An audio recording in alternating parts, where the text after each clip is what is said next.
Bienvenue dans l'atelier de la mode. La mode éthique, c'est chic et c'est l'avenir. Fini les pulls en laine qui grattent, les sandales en peau de chèvre. On peut aujourd'hui s'habiller équitable de la tête aux pieds tout en étant tendance. C'est d'ailleurs une philosophie suivie par de plus en plus de créateurs. Exemple Stella McCartney a retiré le cuir et la fourrure. Je vous le dis, on peut être écolo et extrêmement glamour. Le tout, eh bien, c'est de s'y retrouver entre ces termes bio, naturel, éthique, équitable et c'est pas simple. Alors aujourd'hui, on va vous expliquer et puis on va vous dire également quels sont les labels qui certifieront vos achats. Tout de suite, c'est le sommaire en images. La mode équitable s'affiche dans les magazines, les rayons des magasins et sur de plus en plus d'artistes engagés. Et c'est tant mieux. On peut aujourd'hui s'habiller, se maquiller, se pomponner sans abîmer la planète. Tour d'horizon des propositions. Cette semaine, c'est notre rendez-vous relooking. Nathalie, téléspectatrice de l'atelier de la mode, a été choisie parmi vos nombreuses candidatures. Elle avait envie d'un coup de frais avant l'été. À l'atelier de la mode, on adore les broderies anglaises et la dentelle. Rien de plus frais et de plus glamour qu'un joli chemisier blanc brodé. Démonstration à la fin de l'émission avec Émilie. Je reçois Stéphane Jolin, bonjour. Vous avez un centre de soins qui s'appelle l'appartement 217 à Paris.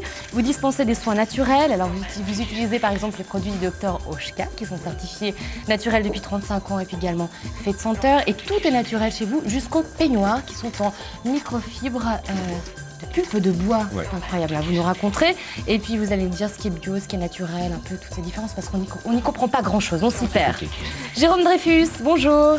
Après le prêt-à-porter, vous créez une magnifique sac très tendance avec des normes très strictes, très rigoureuses de production par rapport à l'environnement.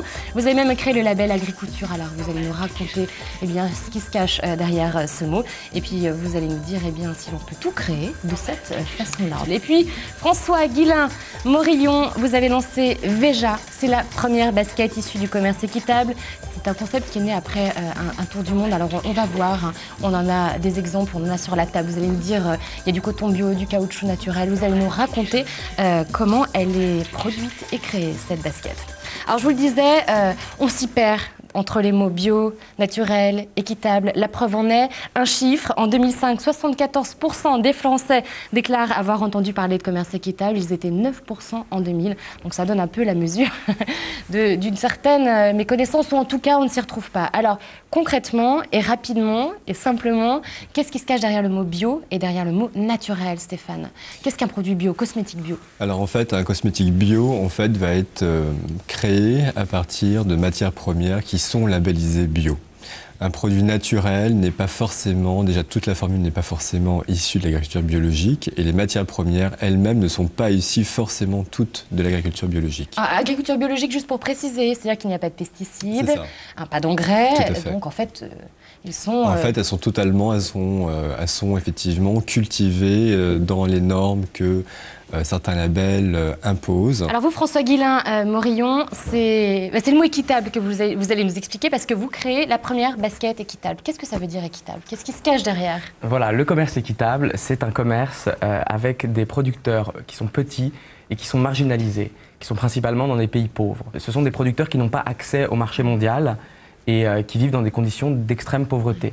Donc, avec le commerce équitable, on va payer un prix qui ne va pas être le prix du marché, mais un prix qui leur permet de vivre dans la dignité. Donc, pour nous, on paye notre coton 2 fois le prix généralement payé sur le marché du coton.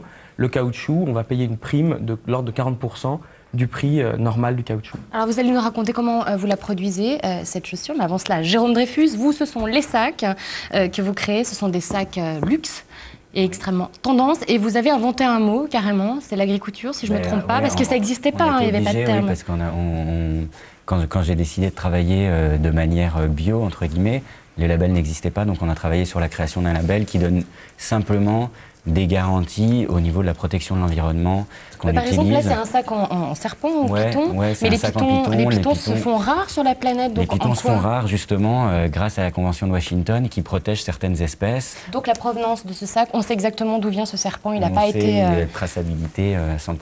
Voilà, l'agriculture, c'est donner certaines garanties. On s'efforce juste de mettre une goutte d'eau dans l'océan et d'essayer de faire gaffe un peu à notre planète parce que ça craint... Et bien justement, on va parler, c'est une goutte d'eau qui est pas si petite que ça, parce que plein de gouttes d'eau, ça peut faire un vrai fleuve. Sylvie Gassot est une femme très naturelle, vous allez le voir, et elle est très concernée par la planète. Ce sont ses indispensables.